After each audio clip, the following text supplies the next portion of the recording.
corporate social responsibility in the tobacco industry.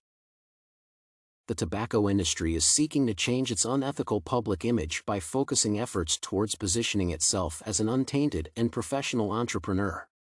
Over the years, the tobacco industry has been ignorant of ethical business principles.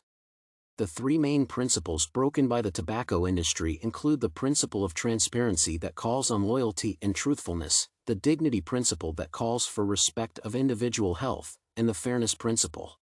One way which the tobacco industry is employing to improve its public image is through corporate social responsibility.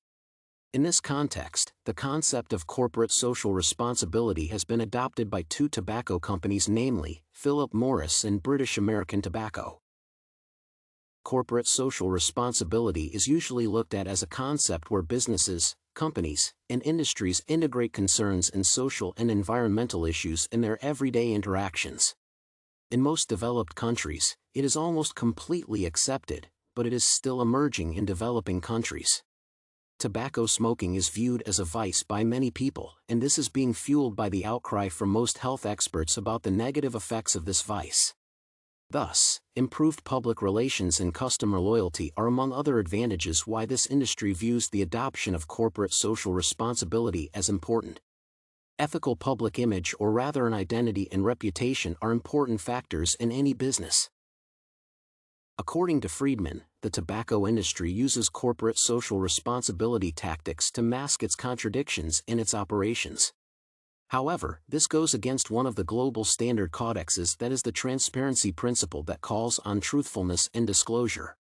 Apparently, such companies are aware of the negative effects of tobacco, yet they try to mask such effects by their non-informative adverts. This applies not only to tobacco users but also to secondary smokers of the same. However, this is changing as the world is becoming more globalized and more educated. Thus, the tobacco industry has tried to adopt the concept of corporate social responsibility to correct this. A good example in such a case is the previous advertisement by the British American company, where they never warned about the negative effects of tobacco, but lately, they have introduced an additional line saying that consumption of tobacco is harmful to the user's health.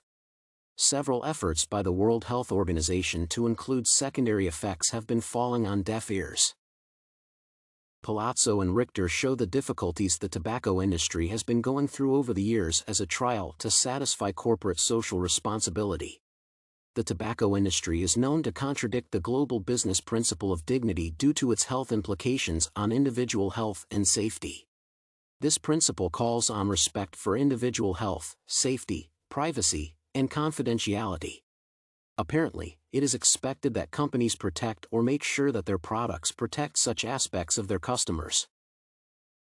The health risks attributed to the utilization of tobacco are quite severe and ruin the user's health eventually. Several authors not only look at dignity in the sense of an individual, but they also stress the fact that an individual and the environment are one and the same thing.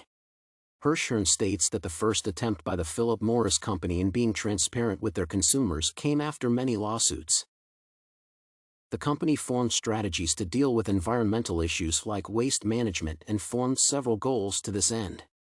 One of the goals was to protect the rights of smoking adults, which according to Palazzo and Richter was a way of ensuring that the global business indexes were also addressed. Participation in global corporate social responsibility groups has enabled the tobacco industry to learn the operations of other industries in eliminating harm to individuals and the environment. However, there is still controversy on whether the tobacco industry really participates in such activities for public relations or if it really has an intention of changing for the sake of the tobacco users.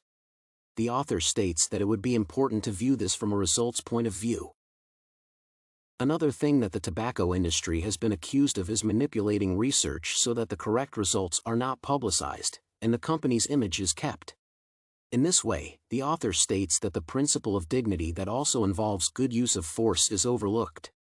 A prime example, in this case, is the Philip Morris Company, which had several articles written to praise tobacco and its usage. This is an issue that is still under controversy because, despite the effort by this company to publish their own research, distrust by health experts is still high. The other principle is that of fair dealings, where the tobacco industry has been accused of unfairness in aspects such as tariffs and labor. Data collected by researchers on this issue revealed that child labor is involved in the production of tobacco and tariff inequalities. The tobacco industry adopted the concept of corporate social responsibility in an effort to deal with this. A prime example is the reduction of tariffs by the Malaysian government on the tobacco crop in order to improve the lives of tobacco farmers. Likewise, Otanes and Glantz explore how some governments have dealt with the supply chain management sector of tobacco in the process of adopting corporate social responsibility. British American Tobacco, together with other organizations, has eliminated child labor to some extent as a way of improving social life. The responsibility of protecting the environment is handled by self-reporting mechanisms for leaf suppliers, commonly known as the Good Agricultural Program. The aim of this initiative is to show responsibility in the Global Business Codex known as the Responsiveness Principle. Another global principle that is shown to have been tackled is the Fairness Principle, where corporate social responsibility is also evident. This is an issue critically and explicitly explained by Otanes and Glantz. To make their operations simple, the tobacco industry has partnered with affiliated organizations whose main purpose is to improve and attempt to make standards uniform. In this way, as Friedman explains, the Global Codex of Fairness will also have been accomplished. In conclusion, the tobacco industry is attempting to change its business. However, Palazzo and Richter state that corporate social responsibility is not going to change the health harm caused by tobacco. They look at the concept as a misguided approach because companies like these hold the belief that they can gain public trust through corporate social responsibility. Nevertheless, literature on the tobacco business maintains that the tobacco industry goes against all the indexes of global business, and it would be very difficult for it to fully adopt corporate social responsibility despite the efforts made so far.